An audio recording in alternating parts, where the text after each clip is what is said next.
You are standing on a wooden pier at midnight, listening to the slow, heavy rhythm of the black water as it slaps against a hull so massive it blocks out the stars. The air is thick with the scent of wet cedar, brine, and a sharp, unfamiliar sting of Sichuan peppercorns and burning incense drifting from a shrine on the upper deck. Around you, the world is asleep, but the ship is breathing. It does not creak like the small European caravels that will cross the Atlantic decades from now. It groans with a deep, subterranean rumble, like a wooden mountain shifting in its sleep. The year is 1405, though no one on this dock speaks of time in numbers. They speak of it in dynasties, in the breath of an emperor who sits in a walled city miles to the north, a man who has decided that the edges of the known earth must bend to his name. You look up, and the side of the vessel rises before you like a cliff face. 9 masts pierce the low-hanging fog, their rigging webbing across the sky like a giant, frozen spider web. This is the treasure fleet of the Ming Empire, a collection of floating cities designed not to discover the world, but to overwhelm it with sheer, quiet majesty. At the center of this silent armada stands a man who is entirely out of place, yet entirely in control. He is exceptionally tall, his shoulders broad enough to carry the weight of an empire that once sought to destroy him. His face is smooth, carrying the physical markers of a brutal, early violence that stripped him of his manhood, but gave him a strange, untouchable authority. His eyes do not scan the horizon with the frantic hunger of a conqueror. They look out with the patient, calculating gaze of a bureaucrat who understands that the ocean is just another ledger to be balanced, another province to be catalogued. His name is Zheng He. To the world, he is the Grand Eunuch, the Admiral of the Western Seas, the shadow of the Son of Heaven. But in the quiet hours before dawn, when the only sound is the taut snap of silk sails in the wind, he is a ghost moving between 2 worlds. A boy from the high, dry mountains of Yunnan, who was stolen from his family, altered by a knife, and reborn as the architect of the greatest maritime empire the world would ever see, only for history to try and erase his footsteps from the sand. The water beneath the fleet is calm now, a mirror reflecting the lanterns hung from the high sterns of 62 massive treasure ships. Each one is longer than a football field, wider than any vessel ever conceived in the West, holding thousands of men, tons of fine white porcelain, bolts of shimmering silk, and jars of fresh earth growing vegetables to keep scurvy at bay. It is an act of supreme arrogance made manifest in wood and ironwood nails. Yet, the man leading it knows how fragile it all is. He knows that power is an illusion kept alive by theater, and this fleet is the grandest theater ever staged. You can hear the soft, rhythmic chanting of the lookouts, their voices carrying across the water. In a low drone meant to keep loneliness at bay, they sing of home, of the yellow earth of the Central Plains, wondering if they will ever see it again. For the ocean to these men is not a highway. It is a terrifying, formless void, filled with demons and unpredictable winds. They are soldiers and farmers, forced onto the water by imperial decree, terrified of the deep. Zheng He understands their fear because he has lived his entire life in environments where the ground can vanish beneath your feet in an instant. He walks the deck with a slow, deliberate pace, his long silk robes sweeping over the polished planks. Every step is an exercise in absolute control.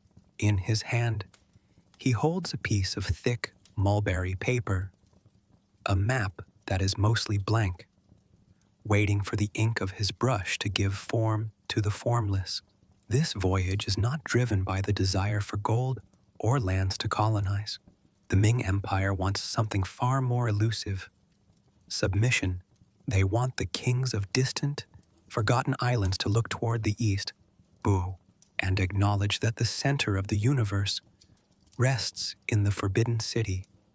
But beneath the geopolitical theater lies a deeply personal mystery. Why would a man who lost everything to the empire spend his life expanding its shadow? Why would a captive become the ultimate instrument of his captor's glory? As you watch him look out into the dark, toward the South China Sea, you begin to realize that this voyage is not just an expedition across the water. It is a long, slow journey into the deep recesses of a human soul that was broken and remade in the dark, seeking a purpose large enough to fill the void left by a stolen life. The fog begins to lift, revealing the true scale of the armada waiting in the river mouth. It is not just a few ships, it is an island of wood. There are horse ships, supply ships, troop transports, and small, nimble water tankers, all moving in a choreography so precise it seems supernatural.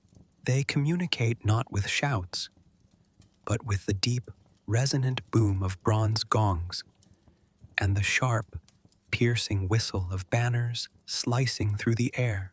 The sound is designed to soothe the nerves of the men, to turn a chaotic mob into a singular, breathing organism. Zheng He stops by the railing, looking down at the dark water where the river meets the sea. He knows that once they clear the headland, there is no turning back. The winds of the monsoon will dictate their destiny for the next 2 years. If the winds fail, they starve. If the storms catch them in the shallow straits, they smash against the coral. It is a gamble of catastrophic proportions, funded by a treasury that is already straining under the weight of the emperor's ambitions. Yet, there is no hesitation in the admiral's posture. You sense the immense tension held within this silence. It is the tension of a spring wound too tight, of an empire poised on the edge of greatness or ruin. The world does not know this fleet exists. Europe is still recovering from the plague, its sailors creeping along the coastlines in tiny, fragile boats, terrified of the open Atlantic. Here in the East, the ocean has already been mastered, reduced to a grid of numbers and star positions by a man who was never supposed to leave the mountains. The first light of dawn begins to bleed across the eastern sky, a pale gray line that does not bring warmth, only visibility. The lanterns on the ships are extinguished one by one, replaced by the stark reality of the immense journey ahead. Zheng He raises his hand, a simple, understated gesture that carries the weight of 30,000 lives. The gongs strike once more, a sound that vibrates in your chest, and the great wooden mountains begin to move, sliding out into the gray, unknown vastness of the sea.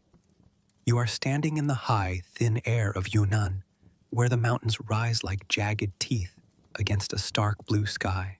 The scent here is not of salt and wet wood, but of dry pine, red clay, and the clean, cold wind blowing down from the plateau of Tibet. This is a land of altitude and isolation, hundreds of miles from the nearest ocean. It is here, in a world that has never heard the crash of a wave, that the story of the world's greatest sailor begins. The year is 1381. You are looking at a young boy named He. He is only 10 years old, but his eyes already carry the quiet observation of someone who understands that his world is balanced on the edge of a blade. He belongs to the Hui people, a Muslim minority whose ancestors walked the Silk Road from Central Asia to serve the Mongol Khans. His family is prominent, respected, and pious. His father and grandfather have both made the long, arduous pilgrimage across deserts and seas to Mecca, returning with the prestigious title of Haji. As a child, He sits by the courtyard fire at night, listening to his father speak of distant lands, of vast deserts where the sand sings in the wind, of cities built of gleaming white stone, and of a great, endless blue water that stretches beyond the edge of the mind. To the young boy, the ocean is a myth, an abstraction spoken of by men who have seen the world outside the mountains. He does not know that this myth will soon become his prison, his canvas, and his ultimate destiny. But the peace of the mountains is an illusion. The great Mongol Empire that protected his people for generations is fracturing, collapsing in on itself like a dying star. Far to the north and east, a new power has risen from the ashes of peasant rebellions. The Ming Dynasty. They are sweeping across the continent, determined to purge China of every trace of Mongol influence, and their armies are marching toward Yunnan with the unstoppable momentum of a tidal wave. The sky turns the color of bruised iron as the Ming army arrives. You can hear the thunder of horses, the terrifying rattle of iron armor, and the screams of a valley being broken by war. The resistance of the local Mongol loyalists is fierce but brief. They are systematically crushed by the professional, ruthless legions of the new emperor. For the young Mahi, the world ends in a single afternoon.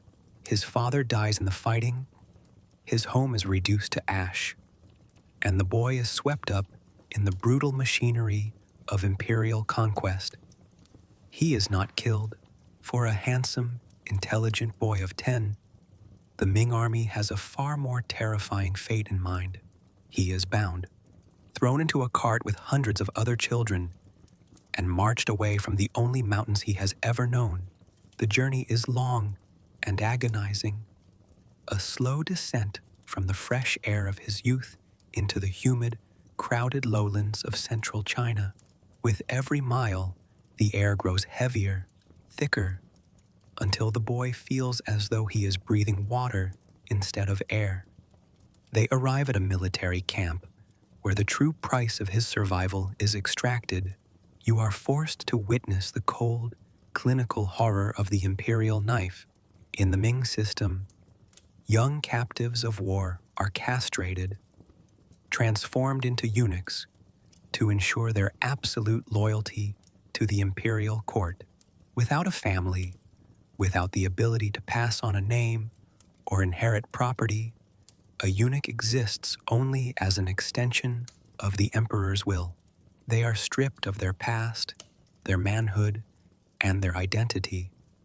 The procedure is performed with terrifying efficiency, using a small curved blade and no anesthesia. Many of the boys do not survive the fever that follows. They die in the dark, forgotten by history. But Mahi does not die. He possesses a strange, resilient core, a physical and psychological stubbornness that refuses to break. He endures the agonizing weeks of healing in a crowded ward, listening to the muffled weeping of boys who have lost everything. When he finally stands up, he is no longer the son of a Hui official. He is a blank slate, a creature owned entirely by the state. The boy is assigned as a servant to the household of a young Ming prince named Zhu Di, the fourth son of the founding emperor. This assignment is a stroke of fate that will alter the course of global history. Zhu Di is a warrior prince stationed on the wild northern frontier to keep the Mongols at bay. He is a harsh, demanding master, a man of immense ambition who despises the soft, corrupt atmosphere of the imperial court. He demands absolute discipline from everyone around him. In this brutal, hyper-masculine environment, of a frontier military garrison, the young eunuch must find a way to survive. He does not cower. Instead, he observes.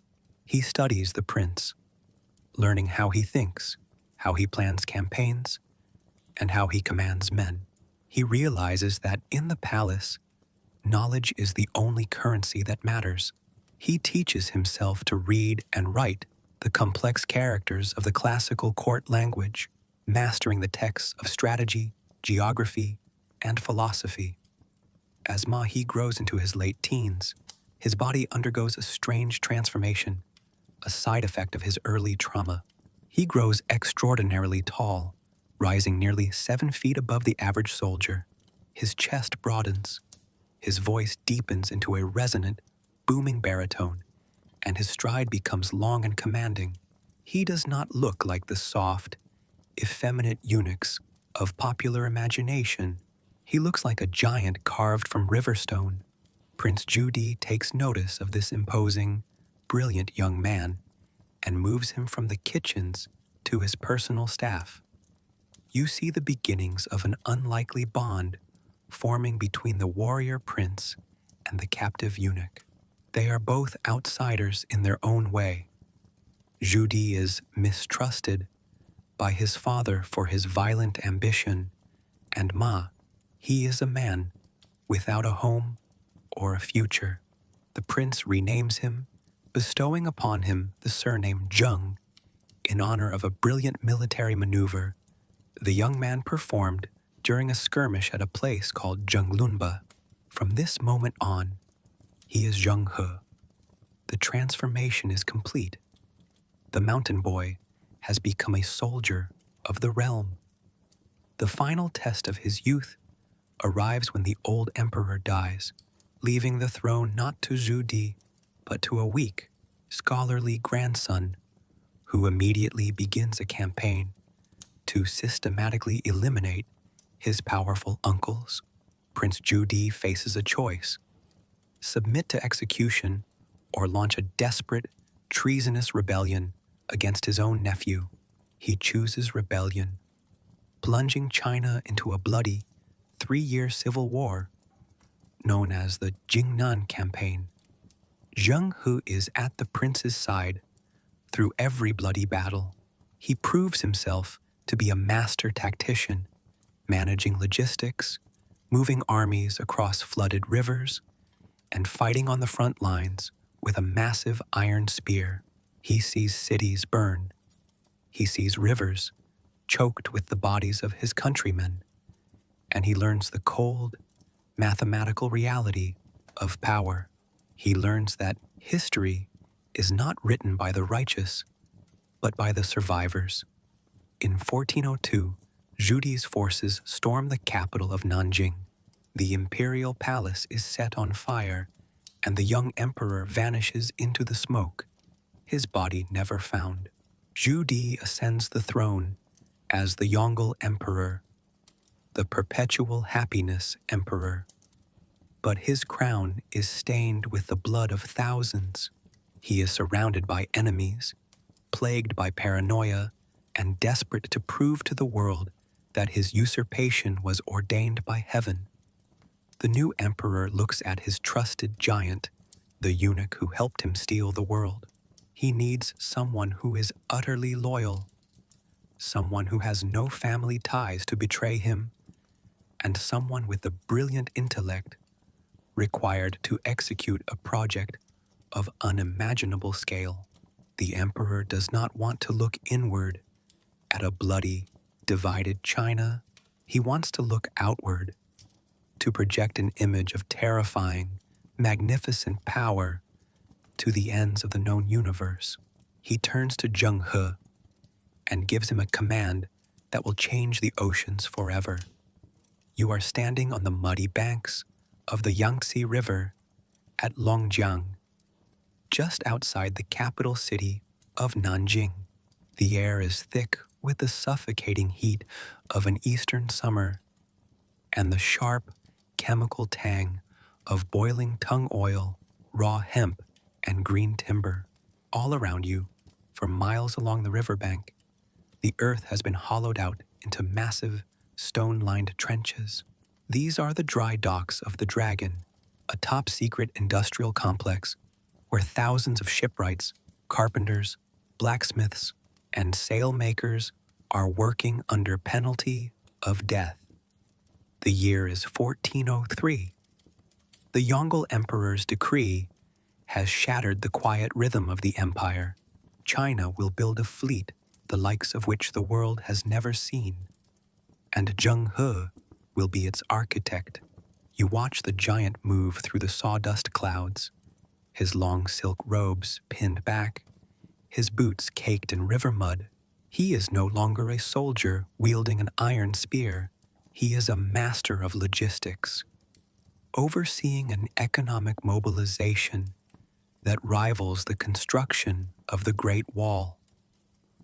Entire forests in the distant southwestern provinces are being leveled. The massive cedar and pine logs floated down the Yangtze for months just to form the keels of these titans. The scale of the project defies comprehension. The flagship under construction before you, the Baoquan, or treasure ship, is an engineering marvel that stretches over 400 feet in length and nearly 200 feet in width. To the traditional shipwrights of the coast, these dimensions are madness. A wooden hull that large should snap like a twig under the pressure of the ocean waves. But Zheng He is not building traditional ships. He is utilizing a revolutionary, ancient Chinese innovation that the West will not adopt for centuries: the watertight bulkhead system. He orders the interior of the hulls to be divided into dozens of vertical, sealed compartments. If a coral reef tears a hole in the bow, the water will fill only that single chamber, leaving the rest of the ship buoyant and dry. It is a brilliant, mathematical solution to the unpredictability of the sea. Zheng He walks inside the skeletal ribcage of the great ship, tapping the massive tropical hardwood beams with his knuckles, checking the seal of the lime and tung oil putty. He knows that his life and the prestige of the entire dynasty rests on the strength of these hidden walls. The organization of the fleet reflects the highly stratified, bureaucratic mind of the Ming court. This is not a collection of independent merchant vessels. It is a floating, imperial city, structured with military precision. Zheng He organizes the armada into specialized categories. At the center are the great treasure ships, carrying the finest products of the empire. Surrounding them are the Machuan, the horse ships, packed with cavalry mounts to crush any foreign resistance. The Liang Chuan, supply ships carrying grain and fresh water.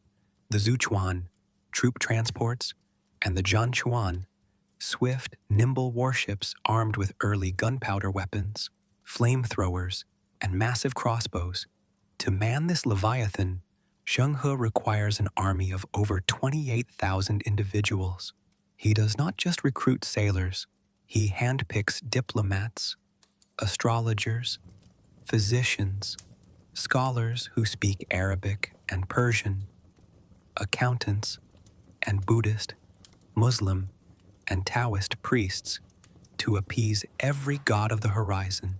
He establishes a rigorous training regime in the river deltas, forcing men who have spent their lives on dry farms to learn the complex language of the sea. They learn to handle the massive, heavy sails made of woven bamboo mats, which can be angled like wings to catch the wind from any direction. Navigation is where Zheng He's genius truly shines. He discards the vague, descriptive coastal guides of the past and implements a rigorous, dual-system grid. By day, his navigators use the Luopan, a highly advanced magnetic compass divided into 24 distinct directions. By night, they use the Qianqingban, a set of square ebony plates held at arm's length to measure the precise height of the North Star and the Southern Cross above the horizon. Zheng He is translating the chaotic, shifting surface of the ocean into a map of absolute numbers. Yet, as the departure date nears, the emotional weight of the voyage deepens. The men are terrified.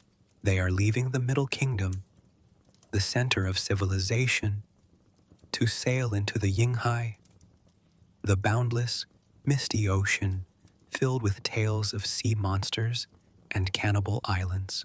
To calm their spirits, Zheng He constructs a massive stone tablet at the mouth of the river, dedicating the expedition to Tianfei, the celestial consort, the goddess of sailors. He understands that to command men in the face of the void, a leader must master not just logistics, but the human heart. In the autumn of 1405, the monsoon winds finally shift, blowing steadily from the northeast. The fleet slides out of the Yangtze, a vast, dark forest of masts, moving into the open waters of the South China Sea. From his position on the high stern castle of the flagship, Zheng He looks back at the receding coastline of China. He has spent 2 years preparing for this moment, converting the emperor's paranoia into a physical force of wood and iron. Their first destination is Champa, modern-day Vietnam, followed by the wealthy trading ports of Java and Sumatra. As the fleet approaches a foreign harbor, Zheng He executes his strategy of overwhelming awe. He does not slip into port unnoticed. He waits until dawn, arranging his 60 great ships in a massive crescent formation that fills the entire horizon. The local inhabitants wake to see a literal mountain of wood and silk blocking out the sun, the air vibrating with the deep, terrifying roar of bronze gongs and the thunder of ceremonial cannons.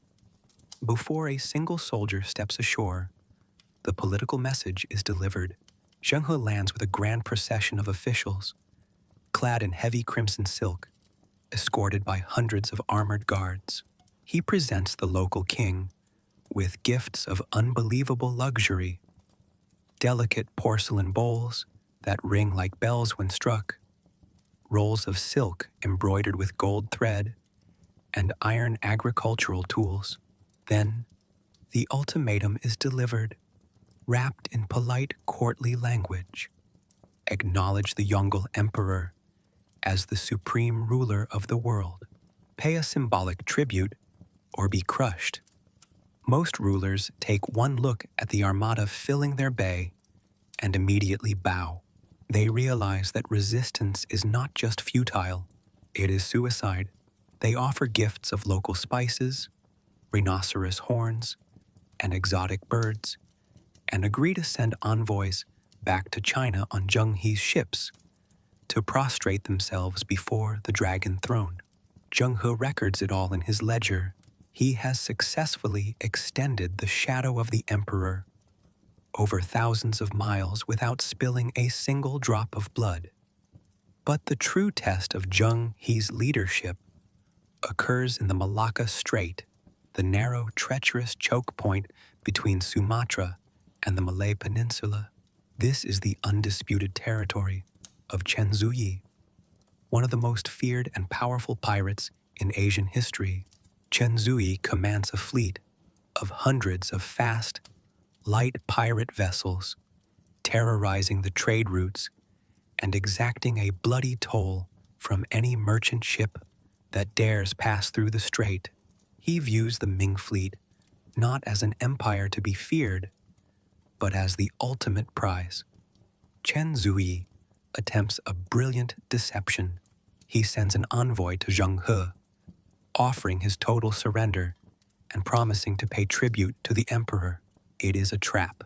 The pirate plan is to launch a surprise night attack while the Ming fleet is at anchor. using fire ships to burn the massive, slow-moving treasure ships and slaughtering the crews in the confusion. But Chen Zuyi underestimates the intelligence network of the Grand Eunuch. Zheng He's spies among the local Chinese diaspora have already warned him of the treachery.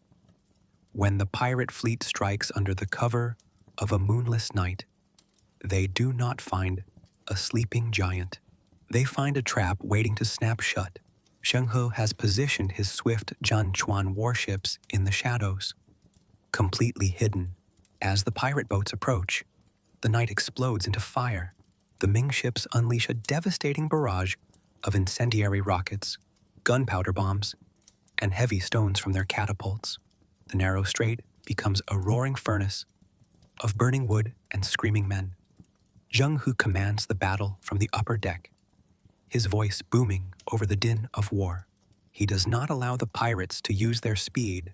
His larger ships deliberately ram and ride over the smaller pirate vessels, crushing them beneath their immense weight. Over 5,000 pirates are killed, and Chen Zuyi's fleet is utterly annihilated. The pirate king himself is captured alive, bound in heavy chains, and thrown into the hold of the flagship. Zheng He has cleared the greatest trade route in the world, proving that his fleet is not just a traveling circus of luxury. It is an iron fist wrapped in silk. You are standing on the high stern castle of the imperial flagship as it cuts through the warm, sapphire waters of the Indian Ocean. The air here feels different. It is no longer the thick, muddy breath of the Yangtze or the humid weight of the Malacca Strait. It is a vast, clean wind that smells of cardamom, cinnamon, and the dry, ancient dust of a distant continent. Looking behind you, the 62 treasure ships are spaced out across miles of open sea, their massive silk sails catching the monsoon wind like a range of floating mountains moving in perfect, silent unison. The year is 1413. Zheng He is now at the absolute height of his power. He has led 3 massive expeditions into the western seas, and he is currently embarking on the 4th. He has transformed the Indian Ocean into a private lake of the Ming Empire. Every major kingdom along these coasts, from the rich spice ports of Calicut on the coast of India to the wealthy sultanates of Ceylon, has felt the shadow of his armada. Yet, as the gap between his ships and his homeland grows wider, the silence around the admiral deepens. He stands at the railing, a giant of a man wrapped in the heavy, formal robes of an imperial courtier. At his waist hangs a jade-hilted sword, and across his chest is embroidered a 4-clawed dragon, a symbol of the immense trust placed in him by the Son of Heaven. But there is no one on this ship who can speak to him as an equal. To the thousands of soldiers and sailors beneath him, he is a terrifying, semi-divine figure whose word is life or death. To the scholar officials who accompany him, he is a eunuch, a biological anomaly, a servant to be watched with suspicion. He is surrounded by 30,000 men, yet he is utterly alone. He looks down at his hands, weathered now by salt and years of command. He has spent more time on the shifting decks of these ships than he ever did in the palaces of Nanjing. He has built a world out of timber, rope, and iron, a temporary empire that exists only as long as he is on the water. He knows that back in the capital, the political winds are beginning to shift. The construction of the new Forbidden City in Beijing is draining the imperial treasury, and conservative scholars are whispering in the emperor's ear that these voyages are nothing but an expensive vanity project. The pinnacle of his achievement is also the moment of his deepest isolation. The fleet arrives at Calicut, the great emporium of the international spice trade on the southwest coast of India. Here, the world meets to bargain. You walk through the crowded, sun-drenched markets alongside Zheng He's translators, navigating a sea of languages: Arabic, Persian, Tamil, and Malayalam. The air is intoxicating, thick with the scent of drying black pepper, piles of ginger, and sweet sandalwood. Merchants from Cairo, Venice, and Baghdad move through the stalls, their eyes widening in disbelief as they look toward the harbor. Zheng He establishes his headquarters on the shore, setting up a massive pavilion of silk tents. He does not engage in the frantic, chaotic haggling of the local merchants. He introduces a highly regulated, bureaucratic system of trade. The Ming officials and the local rulers appoint brokers who sit down together in the grand tent. For days they inspect the goods with silent, clinical precision. A piece of fine Jingdezhen porcelain is held up to the light to check its translucency. A bolt of silk is unrolled to measure the weight of the weave. The prices are fixed not by individual greed, but by official agreement, recorded in duplicate ledgers with black ink. Zheng He is not looking for a quick profit. He is establishing the prestige of the Ming Dynasty as a fair, predictable, and unimaginably wealthy superpower. He pays for the precious spices, precious stones, and frankincense with imperial paper money and massive amounts of copper coins. To the merchants of the Indian Ocean, the Grand Eunuch becomes a figure of mythic benevolence, a ruler who gives far more than he takes, whose arrival guarantees prosperity for the entire region. Yet, even in this moment of commercial triumph, the cultural divide is immense. The local rulers cannot comprehend why an empire so vast would send such a titanic force just to exchange luxury goods and collect formal letters of submission. They do not understand the concept of Tianxia, the Chinese belief that all lands under heaven must acknowledge the spiritual center of the world. Zheng He observes their rituals, their temples, and their bare-chested kings with a polite, detached curiosity. He is in their world, but he is not of it. His mind remains anchored to the ledger, to the court, and to the demanding master who waits for him in the north. The fifth voyage pushes even further into the unknown, crossing the Arabian Sea to the Horn of Africa and the desert kingdoms of the Middle East. The fleet arrives at the ancient port of Aden, at the mouth of the Red Sea, where the desert meets the water in a blinding glare of white sand and heat mirages. The local Arab chroniclers record the arrival of the Chinese ships with a mixture of terror and awe, describing them as floating castles that blocked out the horizon. It is during this expedition that Zheng He collects the prizes that will capture the imagination of the imperial court more than any mountain of spices. Through trade and diplomatic exchange with the African kingdoms of Malindi and Majid, his men acquire exotic animals never before seen in East Asia: leopards, lions, long-tailed monkeys, and ostriches. But there is one creature that stands above all others. When a pair of giraffes is brought onto the deck of the flagship, their long, elegant necks stretching toward the sails, the entire crew falls into a stunned silence.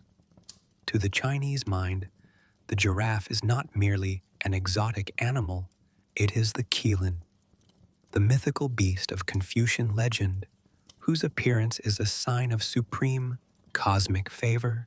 The qilin is said to appear only during the reign of a perfectly just and virtuous ruler, a sign that heaven itself approves of the emperor's actions.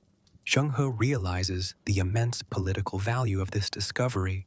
He orders a special cage to be constructed on the deck, shielding the delicate animals from the salt spray with silk curtains, feeding them on a strict diet of fresh leaves, gathered at every port. When the fleet finally returns to China, the presentation of the giraffes is turned into a massive state spectacle. The Yongle Emperor leaves his palace to receive the animals in person, bowing to them as the scholar officials look on in silent humiliation. The usurpation of the throne, the bloody civil war, the thousands of executions, all of it is washed away by the appearance of the Qilin. Zheng He has delivered the ultimate validation to his master. He has proven that the emperor's virtue has reached the very edges of the earth, pulling the wild creatures of the West into the light of civilization. But the glory of the Qilin cannot hide the cracks forming in the foundation of Zheng He's world. You accompany the admiral as he walks through the lower decks of the flagship during the long voyage back across the ocean. The atmosphere is heavy, thick with the scent of sickness and exhaustion. Many of his ships have been at sea for nearly 2 years. The wood is beginning to rot beneath the copper sheathing. The great silk sails are patched and faded, losing their brilliant crimson color to the relentless tropical sun. In the small, cramped cabins below the waterline, the physicians are fighting a losing battle against strange, tropical fevers. Dozens of men are dying every week, their bodies wrapped in woven mats and slid quietly into the dark water at midnight so as not to panic the rest of the crew. Zheng He sits by the bedside of a dying navigator, a man who has sailed with him since the very first voyage. He holds the man's hand, listening to his incoherent muttering about a village in the mountains that he hasn't seen in 20 years. The admiral realizes that this fleet, for all its terrifying size, is consuming the lifeblood of the empire. Every ship requires the work of hundreds of craftsmen. Every voyage costs more than the annual tax revenue of several provinces. The common people of China are growing restless, burdened by the heavy taxes and forced labor required to keep these wooden monsters afloat.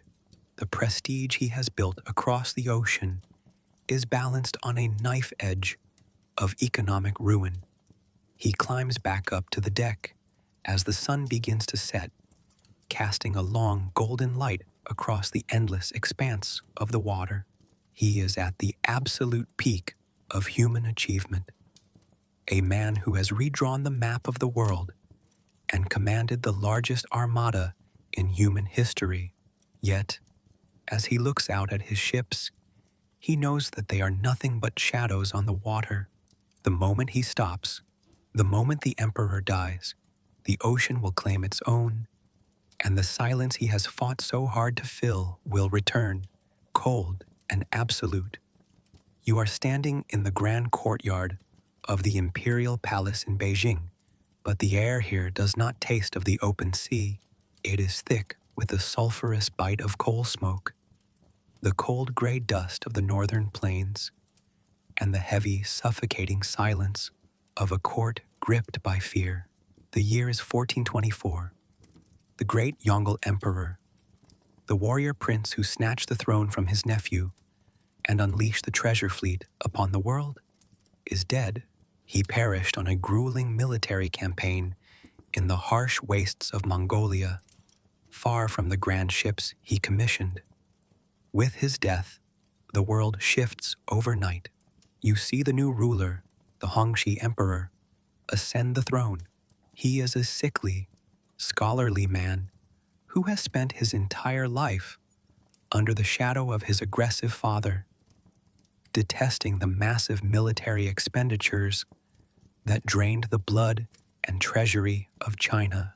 Surrounded by conservative Confucian scholar officials, men who view the ocean as a dangerous, lawless void and foreign trade as a corrupting influence.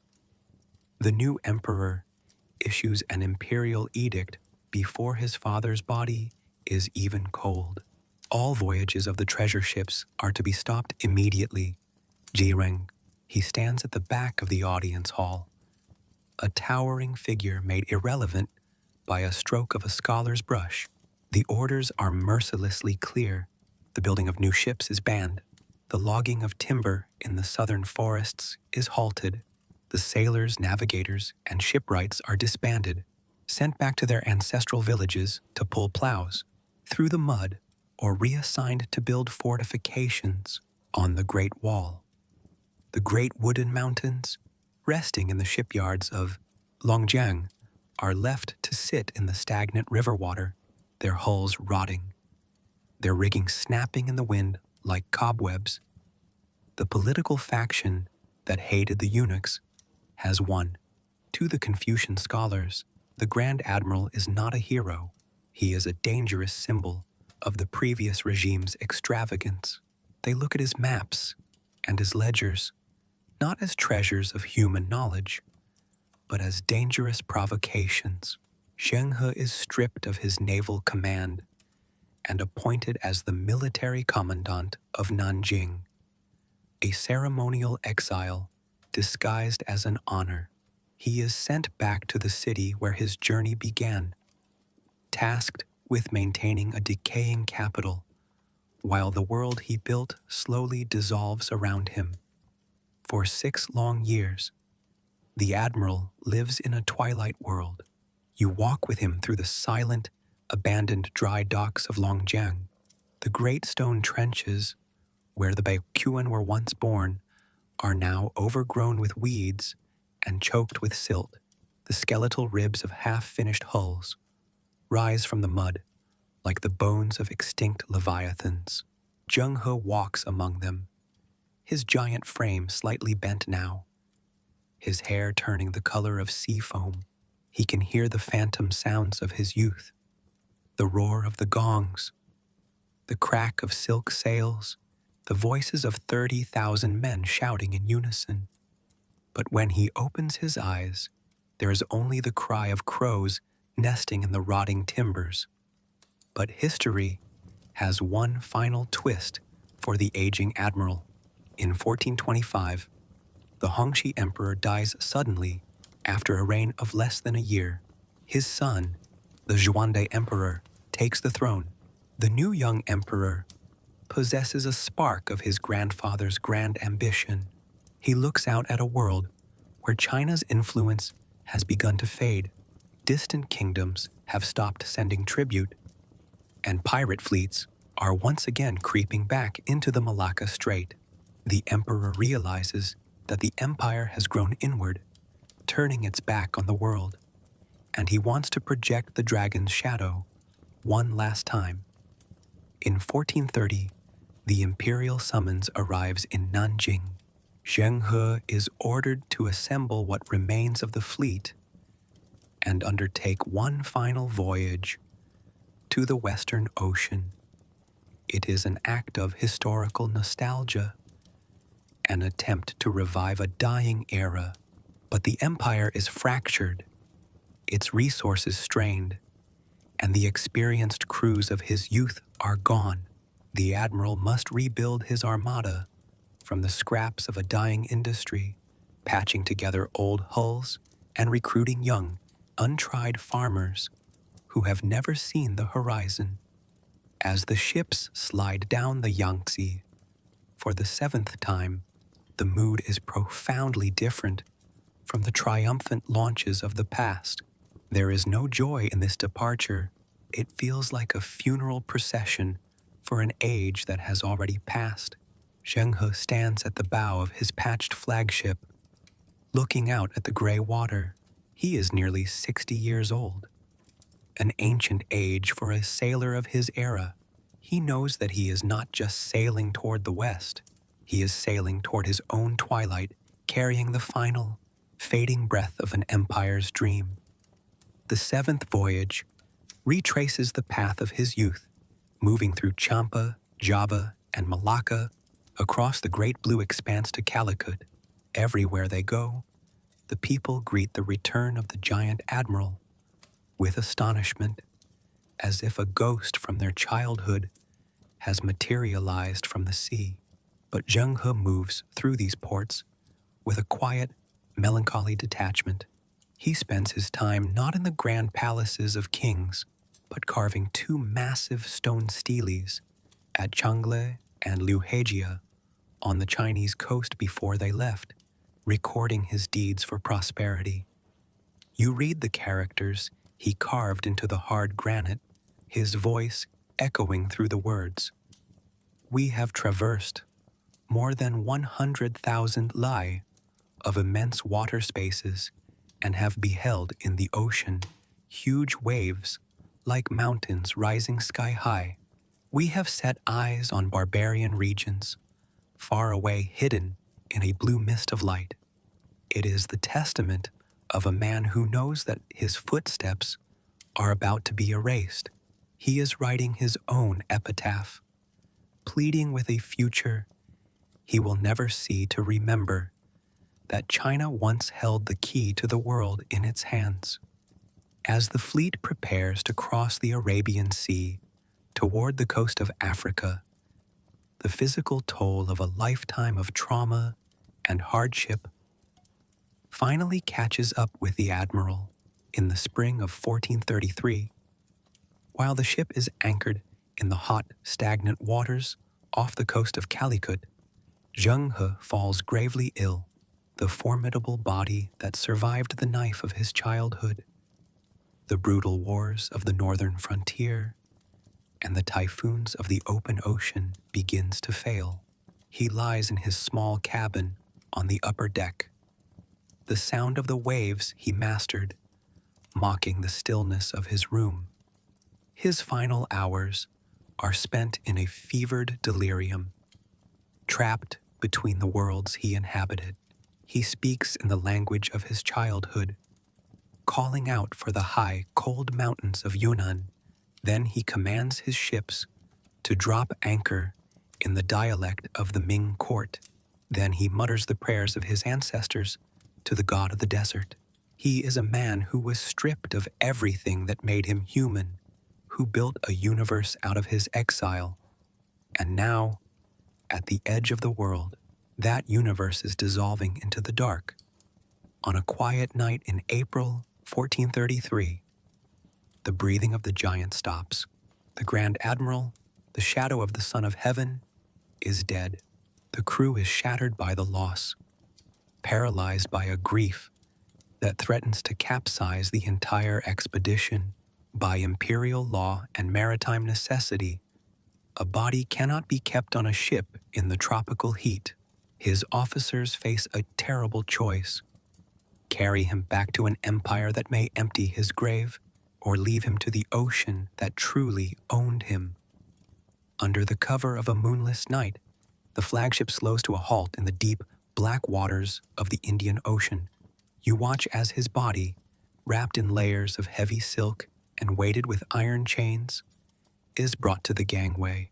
There are no bronze gongs, no thunderous cannons, no grand processions of foreign kings, only the low rhythmic chanting of his loyal officers, breaking the silence of the night.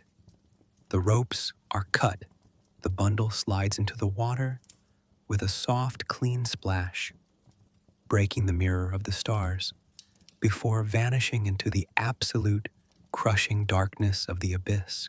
He does not return to the soil of China. He remains forever in the currents he mapped, his bones shifting with the monsoons. The fleet, now an orphan, turns its bow back toward the east, carrying nothing but his empty clothes and his final journals back to a capital that has already forgotten his name. You are standing in the Grand Imperial Archives of Beijing in the year 1477, decades after the last treasure ship vanished from the horizon.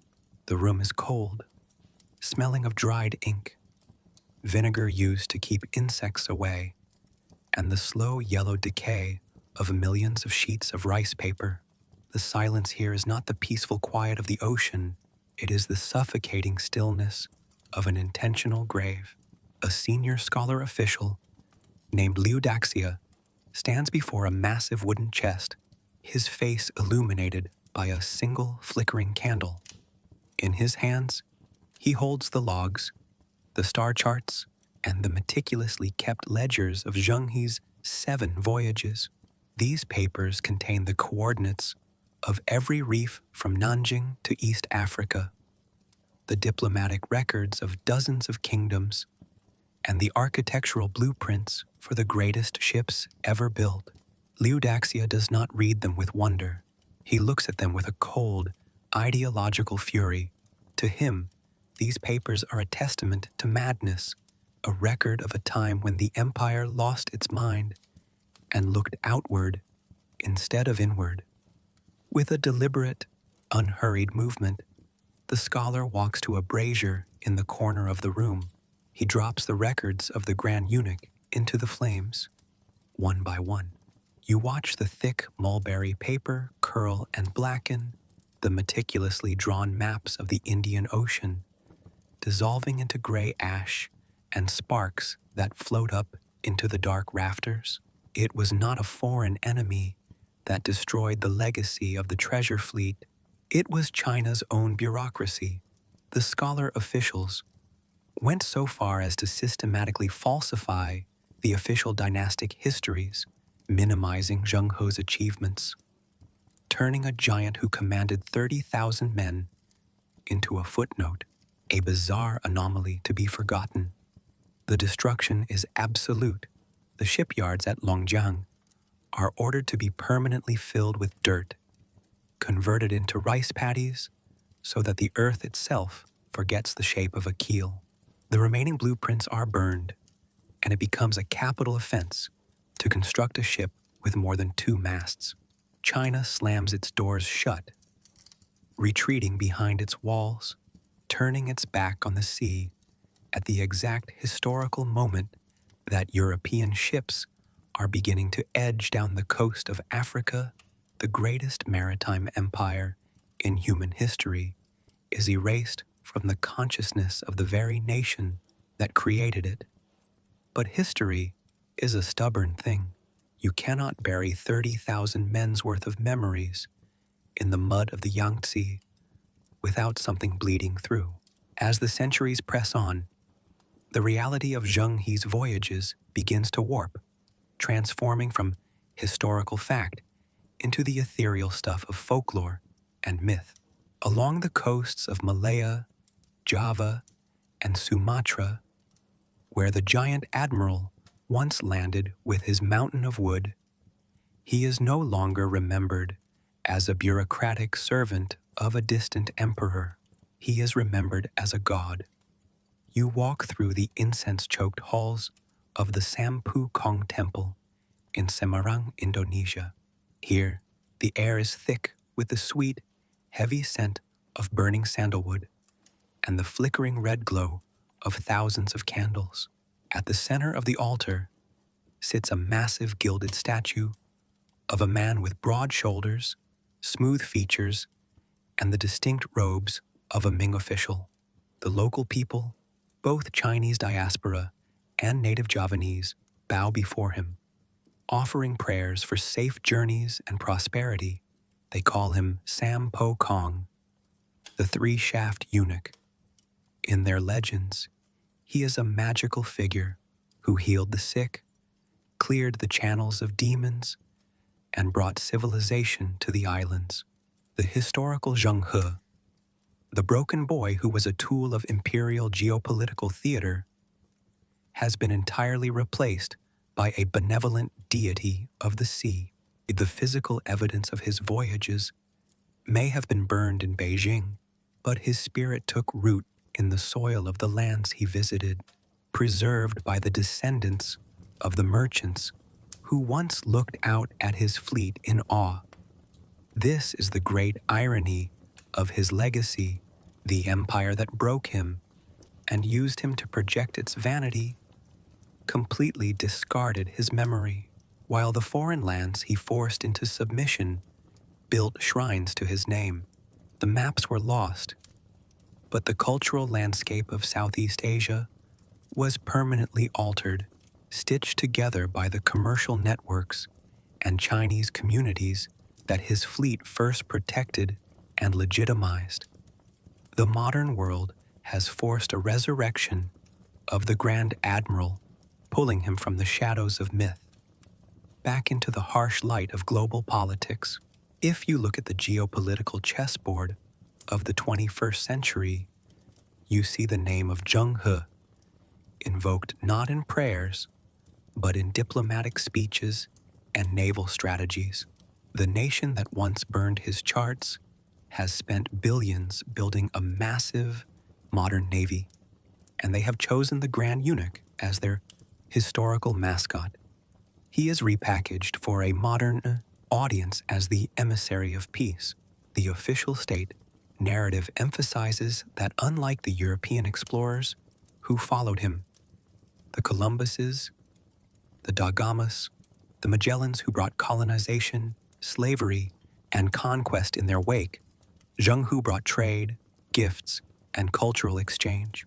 He is presented as proof that a powerful China does not naturally seek territory or empire, but rather harmony under heaven. It is a highly curated, sophisticated use of history designed to soothe the anxieties of a world watching the dragon stretch its muscles once again. Yet, this modern myth-making ignores the complex, darker truth of the man himself. It ignores the thousands of pirates he slaughtered in the straits, the kings he deposed and dragged back to China in chains, and the terrifying military intimidation that formed the foundation of his diplomacy. It reduces a deeply tragic, complex human being into a flat, two-dimensional cardboard cutout for national pride. When we look into the dark of the ocean where he rests, we must look past both the ancient erasure and the modern propaganda. Zheng He was neither a simple explorer nor a peaceful tourist. He was the ultimate instrument of absolute power, a man who lived his life within the terrifying paradox of serving the very state that took everything from him, achieving a lonely greatness that his own world was too small to contain. You are resting on the deck of a solitary ship, suspended between a sea that has no end and a sky that has no borders. The air has cooled completely now, stripped of the heavy heat of the day, leaving only a deep, velvety chill that feels clean against the skin. The sharp scents of incense, raw timber, and iron have faded into the past, replaced by the simple, ancient smell of the open ocean, a mixture of cold salt, wet stone, and the vast, empty wind that moves across the earth when the rest of the world is asleep. The year, the dynasty, the emperor, none of these things matter out here. You are drifting in the deep, quiet spaces of the Indian Ocean, far below the surface where the currents move like slow, heavy rivers through the dark. Down here, there are no courts, no scholar officials with burning braziers, no imperial edicts, and no knives. There's only the absolute, unbroken peace of a wilderness that cannot be conquered, cannot be written into a ledger, and cannot be erased by history. As you look up through the dark water toward the surface, you can see the faint, rhythmic pulse of the stars, their light scattered by the gentle movement of the waves. It is the same sky that guided a stolen boy from the mountains of Yunnan across thousands of miles of unknown water. He spent his entire life measuring these stars, trapping them in grids of ebony and ink, trying to find his way through a world that had stripped him of his past and given him a future he never asked for. But now, the maps are gone, and the stars are free to simply burn in the dark. The great treasure fleet has passed into the shadows, its massive hulls dissolved into the sand, its crimson sails long since turned to dust. The empires that fought so hard to project their power over the horizon have crumbled, their palaces buried beneath the concrete of modern cities, their grand ambitions reduced to whispers in old books, the noise of history, the thunder of cannons, the clash of iron spears, the shouting of 30,000 men has been swallowed by the immense, patient silence of the sea. Every breath you take aligns with the slow, heavy rise and fall of the hull beneath you. In this darkness, the boundary between the wooden timbers and the water begins to dissolve. You are no longer watching the ocean. You are becoming part of its internal rhythm. The sea does not think in hours or days.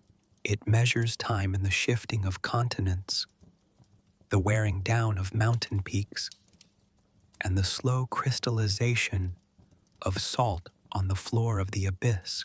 This is the timeline that Zheng He has finally entered, a world where the frantic ink of human chroniclers cannot leave a permanent mark. You can hear the soft, monotonous purr of the dark water rolling along the seams of the wood. It is a comforting, foundational sound, the oldest lullaby the planet knows. It speaks of a time before the first emperor drew a line on a map, before the first city wall was built to lock out the wind. For a man like the Grand Admiral, who spent his life confined within the rigid, terrifying architecture of the Forbidden Palace, this borderless void is the only true sanctuary. Here, his giant frame does not take up too much space. Here, his missing pieces do not define his worth. The ocean makes no distinctions between the whole and the broken. It absorbs everything into its dark, cool uniformity. As you look toward the bow, the horizon is no longer a line separating earth from heaven. It is a soft, blurring edge where the dark blue of the water bleeds into the black of the night sky. The stars above are mirrored so perfectly on the calm surface that you feel as though you are floating in the center of an immense cosmic sphere. There is no top, no bottom, no destination left to reach. The 7 voyages were not just trips across the globe. They were a long, progressive shedding of earthly attachments, with every island left behind, with every king who bowed and faded into the mist. The Admiral was moving closer to this moment of absolute neutrality. The silence that fills the air is dense, heavy, and full of a profound weight. It is not an empty absence of sound, but a rich, layered quietness that has swallowed all the conversations, all the arguments, and all the prayers of a generation. You can feel the presence of the thousands of men who sailed with him, their spirits now resting quietly in the deep, their memories carried away by the cold currents that circle the southern capes. They are no longer soldiers of the Ming, nor are they farmers of the Central Plains. They have been stripped of their titles and their duties, reduced to their essential human essence, sleeping in the quiet dark where the light of the sun never reaches. The water beneath your ship is a vast, protective cradle, holding the secrets of the past in a quiet embrace, keeping them safe from the fire and the ink of the world above. You can close your eyes now, knowing that the horizon is secure, the charts are complete, and the deep has claimed its own. The anxieties of the land, the endless struggles for power, the gray moral battlegrounds, where men break themselves for the favor of kings, all of them seem small, distant, and entirely meaningless when viewed from the edge of the deep. They are nothing but ripples on the surface of a pond, vanishing the moment the wind changes direction. Zheng He's long, restless voyage is finally over. The giant who carried the weight of an empire on his broad shoulders has found the one thing the imperial court could never grant him rest. He does not need the granite steles to preserve his name. He does not need the modern statues or the ancient shrines to validate his life. His true monument is the silence he left behind, a vast, open space where the water meets the sky and the mind is free to let go of its burdens. Consider the path that brought him here. The thousands of miles of red clay mountains, the crowded, dusty roads of his captivity, the polished, dangerous tiles of the palace floors, and finally, the endless, shifting roads of the water. Each environment demanded a different version of him, a different mask to wear, a different sacrifice to make. But the ocean demanded only his presence. It accepted his silence as its own. In this final space, the admiral is no longer an instrument of statecraft. He is a traveler who has reached the end of all paths, standing at the door of an empty house where the fire has gone out and the windows are open to the night wind. The memory of the mountain boy who became the architect of the oceans fades gently into the dark, leaving you alone with the steady, comforting rise and fall of the swell. The water beneath your ship is a vast protective cradle, holding the secrets of the past in a quiet embrace, keeping them safe from the fire and the ink of the world above. You can close your eyes now, knowing that the horizon is secure, the charts are complete, and the deep has claimed its own. Let the thoughts of the day begin to drift away, sliding off the edge of your mind like water slipping off a polished oar. There is nothing left to calculate, nothing left to balance, no accounts to settle with history. The ledgers that Ludaxia burned in the imperial archive were already dead before the flames touched them. They were attempts to lock the open ocean into narrow boxes of paper and bureaucratic text. But the ocean cannot be archived. It cannot be owned by an emperor or managed by a scholar. It remains here, out in the dark, breathing with its own ancient energy, long after the dynasties have changed their names.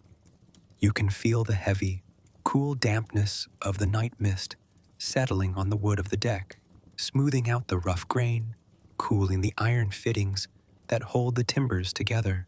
Everything is slowing down.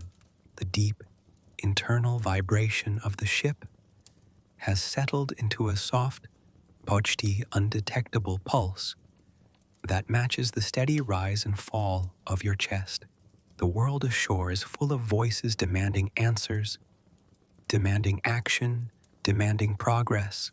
But out here, the only requirement is to exist, to float, to let yourself be carried by a current that knows exactly where it is going without ever needing a map. The lanterns on the rigging are extinguished one by one, their small lights dipping below the edge of the mind. The wind falls to a whisper, the sails go slack, and the ship slides into a perfect, motionless peace. The journey is done. The world is asleep.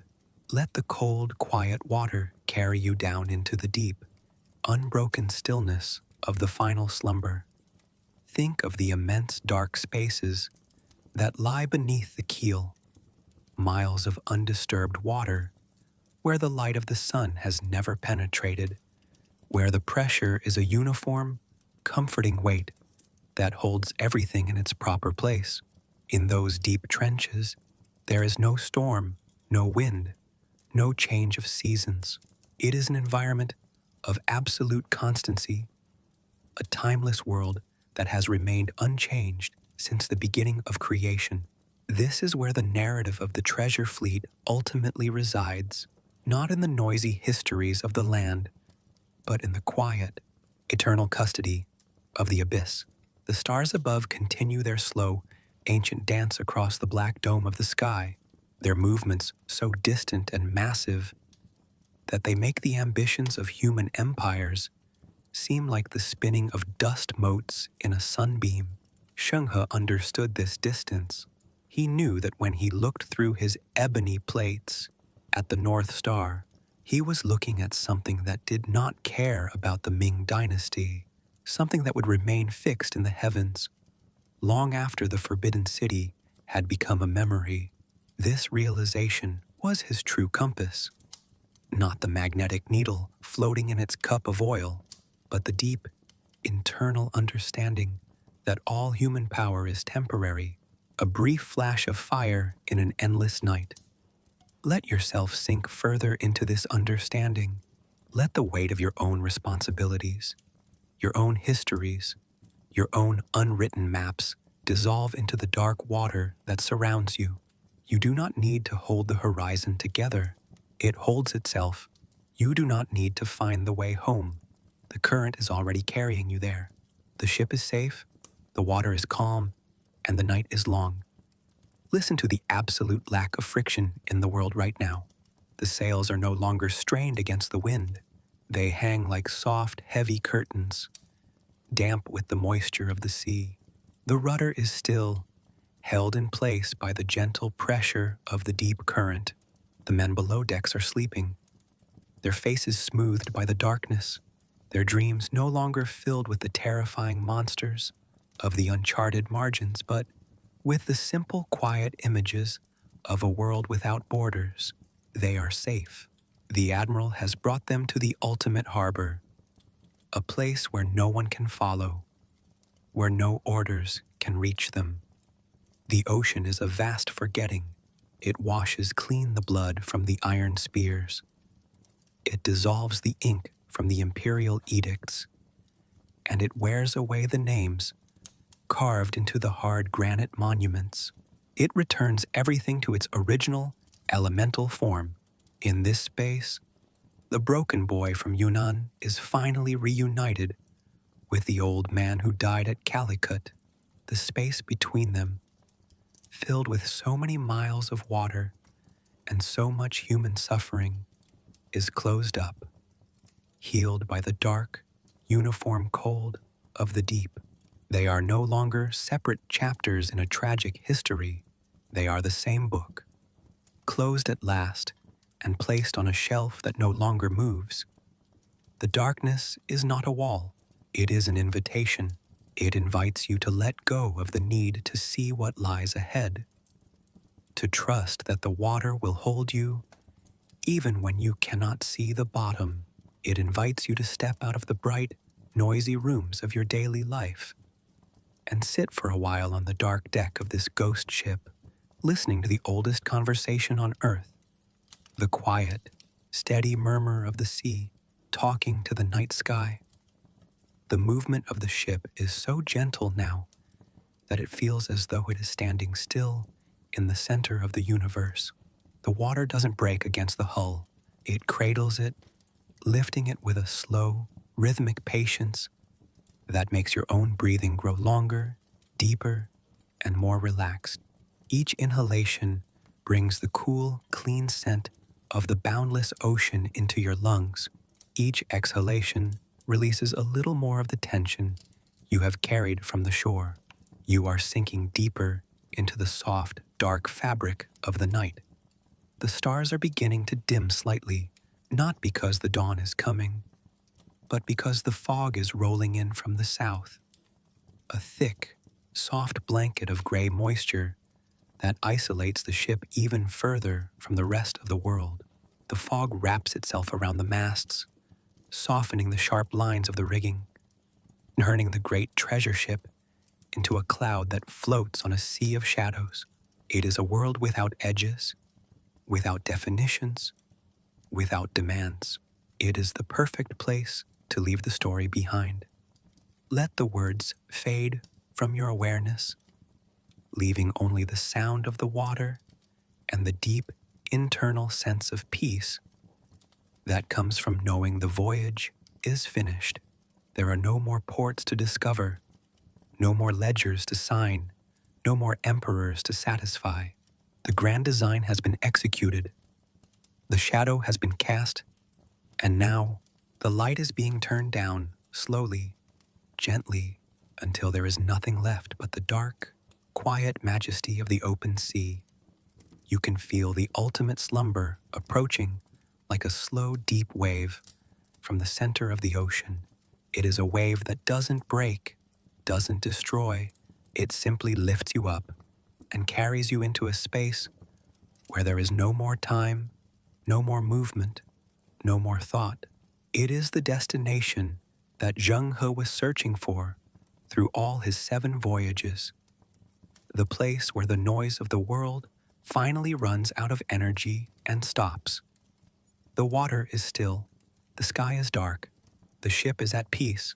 Let yourself slide down into that stillness, down into the deep, cool, and unbroken quietness that waits for you at the end of all journeys. Sleep now, while the stars watch over the empty ocean and the grand armada of the mind dissolves into the beautiful, silent dark.